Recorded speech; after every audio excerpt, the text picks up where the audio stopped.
Assalamualaikum warahmatullahi wabarakatuh. Salam sejahtera buat kita semua.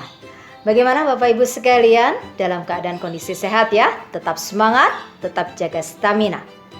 Perkenalkan, saya Ratna Sari Susanti, Widya Iswara, Ahli Madya BPSDM Pemerintah Provinsi DKI Jakarta. Adapun profil diri saya adalah sebagai berikut. Bapak Ibu yang saya hormati, ada pepatah yang dikatakan oleh Anthony Robbins, yaitu fokuslah pada tempat yang ingin Anda tuju, bukan pada apa yang Anda takuti. Ini berkaitan dengan materi yang nanti akan saya sampaikan, yaitu tentang penyusunan rencana kerja anggaran pelayanan publik. Tapi sebelumnya, saya akan menjelaskan dasar hukum pelatihan kepemimpinan pengawas, yaitu dimulai dari terbitnya Undang-Undang Nomor 5 Tahun 2014 tentang Aparatur Sipil Negara, dilanjutkan dengan Peraturan Pemerintah Nomor 11 Tahun 2017 tentang Manajemen Pegawai Negeri Sipil, selanjutnya Peraturan Lembaga Administrasi Negara Nomor 15 Tahun 2019 tentang Pelatihan Kepemimpinan Pengawas, Keputusan Kepala LAN Nomor 1005 Tahun 2019 tentang Pedoman Penyelenggaraan Pelatihan Kepemimpinan Pengawas, dan yang terakhir adalah Keputusan Kepala LAN Nomor 1006 Tahun 2019 tentang Kurikulum Pelatihan Kepemimpinan Pengawas. Bapak Ibu sekalian, selanjutnya yang akan Bapak Ibu lakukan adalah pada saat pendidikan atau pelatihan kepemimpinan pengawas, Bapak Ibu akan melampaui sebanyak 830 jam pelajaran atau setara dengan 96 hari kerja.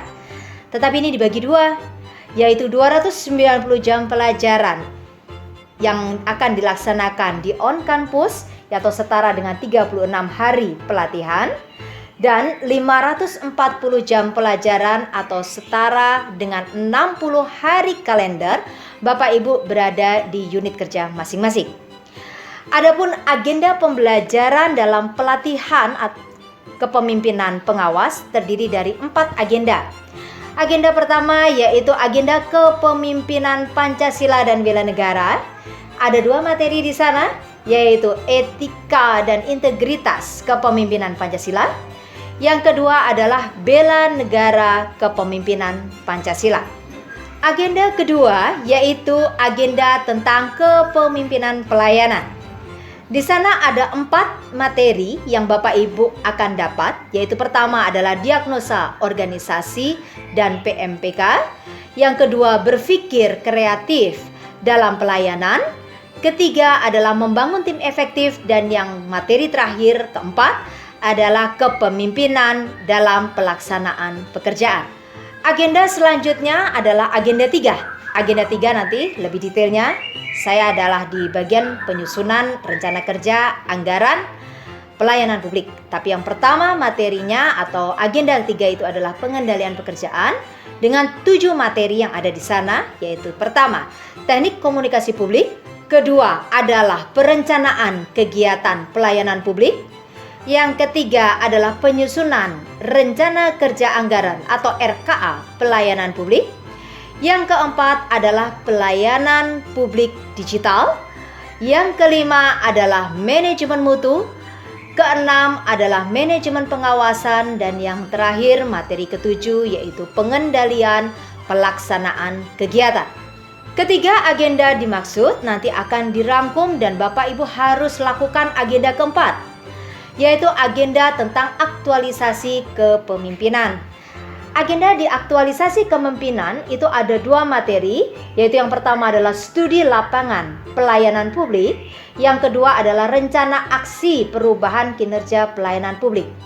Bapak Ibu sekalian, selain 4 agenda yang telah saya sebutkan di atas, Bapak Ibu juga akan mendapatkan agenda orientasi program, di mana di dalamnya terdapat 4 materi.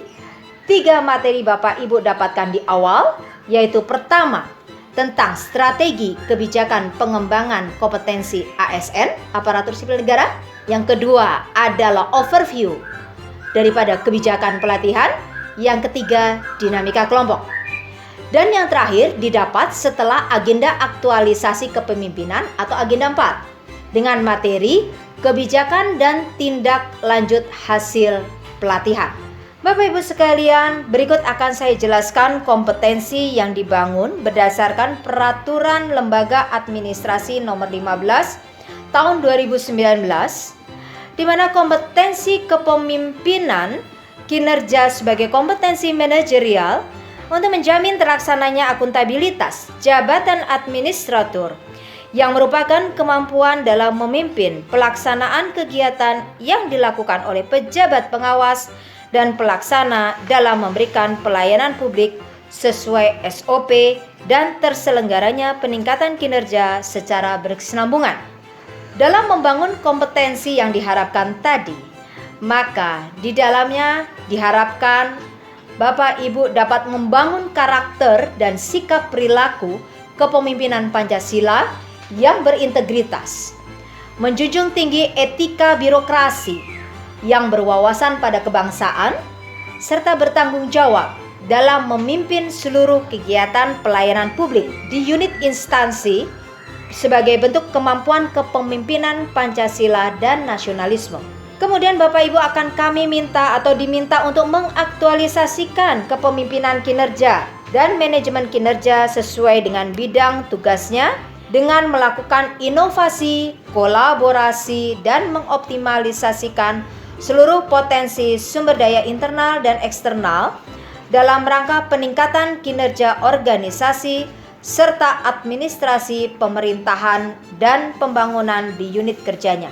Ini merupakan pengembangan dari Diklat PIM sebelumnya tingkat 4 menjadi Diklat Pelatihan Kepemimpinan Pengawas. Bapak Ibu sekalian, kita memasuki agenda inti yang harus saya jelaskan, yaitu agenda pengendalian pekerjaan, agenda 3 dengan materi penyusunan rencana kerja anggaran pelayanan publik.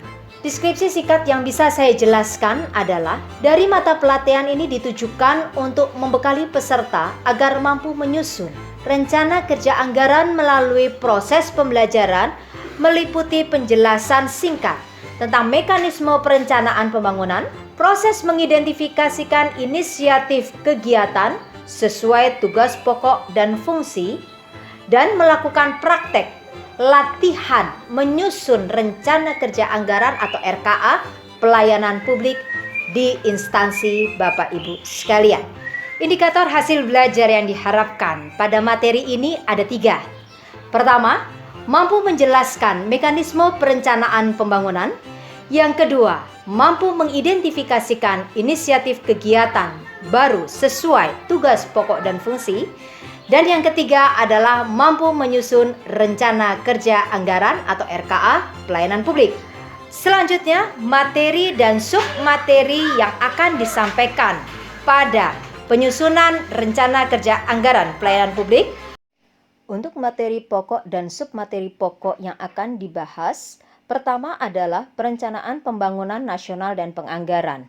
Di sini, fasilitator akan menjelaskan apa itu yang dimaksud dengan perencanaan pembangunan nasional, bagaimana sistem perencanaan pembangunan nasional dan daerah, integrasi perencanaan pembangunan nasional dan daerah, bagaimana proses perencanaan dan apa yang dimaksud dengan konsepsi penganggaran. Materi kedua yaitu mekanisme penyusunan APBN dan APBD. Fasilitator akan menjelaskan pentingnya penyusunan rencana kerja anggaran, bagaimana mekanisme penyusunan untuk APBN, dan bagaimana mekanisme penyusunan untuk APBD. Materi ketiga yaitu penyusunan rencana kerja anggaran pelayanan publik. Fasilitator akan mengarahkan Bapak Ibu bagaimana cara penyusunan rencana kerja anggaran kementerian lembaga atau RKA KL dan bagaimana penyusunan rencana kerja anggaran Satuan Kerja Perangkat Daerah atau RKA SKPD. Materi-materi dan submateri ini akan disampaikan dalam beberapa tahap, yaitu tahap pertama pendahuluan, Tahap kedua yaitu penyajian perencanaan pembangunan nasional dan penganggaran. Tahap ketiga yaitu penyajian mekanisme penyusunan APBN dan APBD. Tahap keempat yaitu penyajian penyusunan rencana kerja anggaran RKA pelayanan publik. Dan yang terakhir yaitu tahap kelima, penutupan. Pada tahap pertama yaitu pendahuluan, fasilitator akan memperkenalkan diri terlebih dahulu, kemudian berusaha menciptakan suasana kelas menjadi kondusif dengan cara bisa pemutaran film atau dengan ice breaking. Selanjutnya, fasilitator akan menyampaikan tujuan pembelajaran. Tahap kedua, fasilitator akan menjelaskan kepada para peserta materi tentang perencanaan pembangunan nasional dan penganggaran. Fasilitator juga akan meminta para peserta untuk melakukan diskusi bersama teman semejanya tentang apa itu perencanaan dan bagaimana penganggaran. Selanjutnya, fasilitator akan meminta salah satu dari pasangan untuk menjelaskan tentang hasil diskusi dan sharing dengan cara menuliskan poin-poin hasil diskusi di flip chart yang telah disediakan. Metode yang dilakukan oleh fasilitator adalah pair share atau berpasangan, melakukan ceramah, curah pendapat, dan diskusi. Media yang diperlukan adalah laptop dan LCD, speaker, flip chart, spidol, pointer, modul, serta bahan tayang. Waktu untuk penyajian untuk perencanaan yaitu diberikan sekitar 125 menit.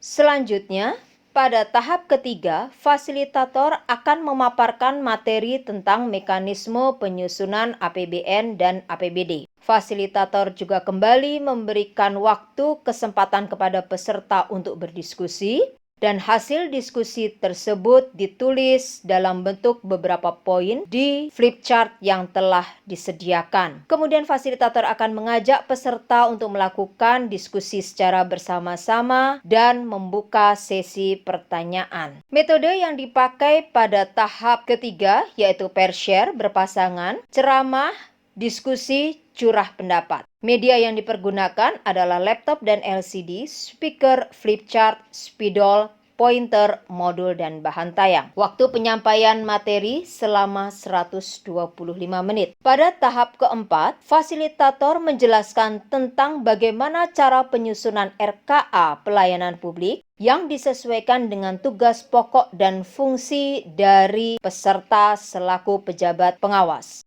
dan mengajak peserta untuk bersama-sama melakukan latihan dalam penyusunan RKA pelayanan publik.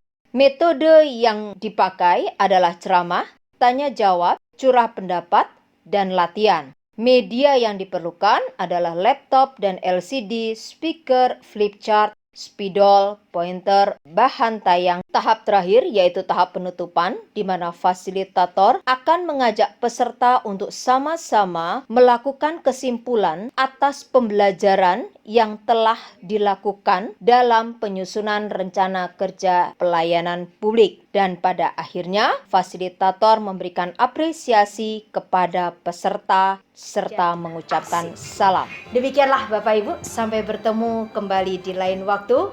Saya ucapkan wabillahi taufik wal hidayah. Wassalamualaikum warahmatullahi wabarakatuh.